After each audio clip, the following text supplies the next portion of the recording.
Baiknya, mari kita berdoa terlebih dahulu. Berdoa dimulai. Berdoa selesai. Setelah ini, Ibu akan absen dulu ya, satu persatu. Siapa hari ini yang tidak masuk? Luhil, Bu. Oh iya.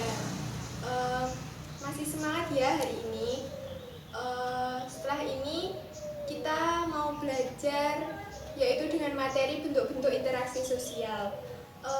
Jadi sebelum memulai, Ibu mau bertanya terlebih dahulu, apa sih interaksi sosial itu dan apa sih bentuk-bentuknya dalam interaksi sosial?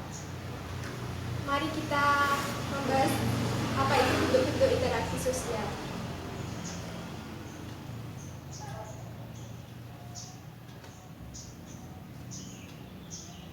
Nah, secara kodrati, dimanapun manusia berada dan kapanpun kita di muka bumi, itu kita selalu membutuhkan dengan interaksi sosial, dan kita harus juga membutuhkan bentuk-bentuk interaksi sosial. Di muka bumi ini tidak bisa hidup secara individu, bahkan kita harus berkelompok.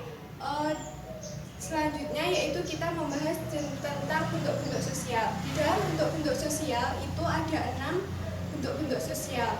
Untuk yang pertama yaitu kerjasama, untuk yang kedua itu akomodasi, untuk yang ketiga itu asimilasi, untuk yang keempat itu ada akulturasi, dan untuk yang kelima itu ada keteraturan sosial, dan yang keenam itu ada urutan sosial. Untuk yang pertama itu ada kerjasama. Di dalam kerjasama itu maksudnya ada bergabungnya perorangan atau kelompok manusia untuk mencapai tujuan bersama. Kerjasama itu terjadi karena jika mereka mempunyai mempunyai cukup pengetahuan terhadap diri sendiri untuk memenuhi kepentingan. Untuk yang kedua yaitu akomodasi. Di dalam akomodasi itu pada dasarnya manusia juga untuk bisa meredakan suatu pertentangan agar tercapai kestabilan kembali.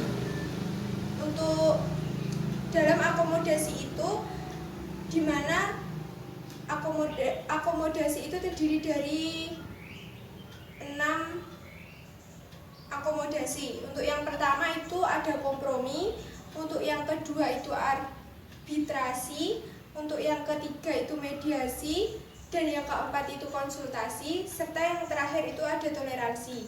Untuk selanjutnya yaitu asimilasi.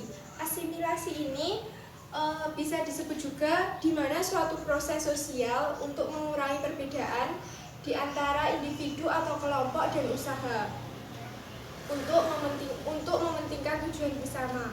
Untuk yang keempat itu ada akulturasi. Di dalam akulturasi itu terjadinya apabila kelompok manusia dengan kebudayaan tertentu dihadapkan dengan unsur-unsur kebudayaan, menerima kebudayaan asing yang lama-kelamaan masyarakatnya akan menerima. Tetapi kebudayaan tanpa hilangnya kepribadian kebudayaan itu sendiri. Untuk yang kelima yaitu ada keteraturan sosial. Di dalam keteraturan sosial itu ada hasil interaksi sosial. Di dalam keteraturan sosial itu tercipta karena adanya nilai dan norma sosial yang berlaku di dalam masyarakat. Untuk yang terakhir itu ada unsur-unsur keteraturan sosial. Di dalam unsur-unsur keteraturan sosial itu dibagi menjadi 4 poin.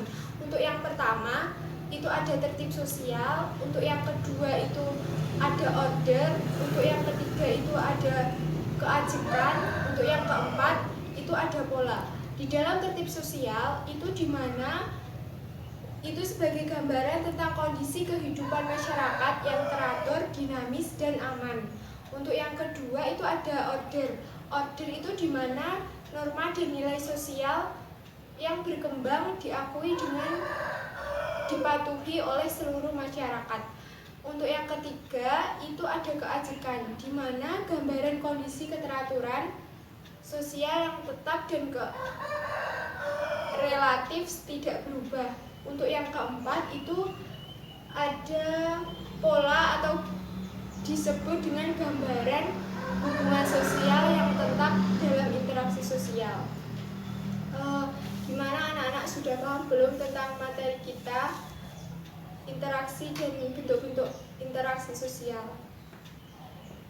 Nah, kalau sudah paham, jadi itu tadi ya materi kita hari ini. Semoga pertemuan hari ini menambah ilmu dan pengetahuan serta bermanfaat bagi kalian. Akhiran dari Ibu, wassalamualaikum warahmatullahi wabarakatuh.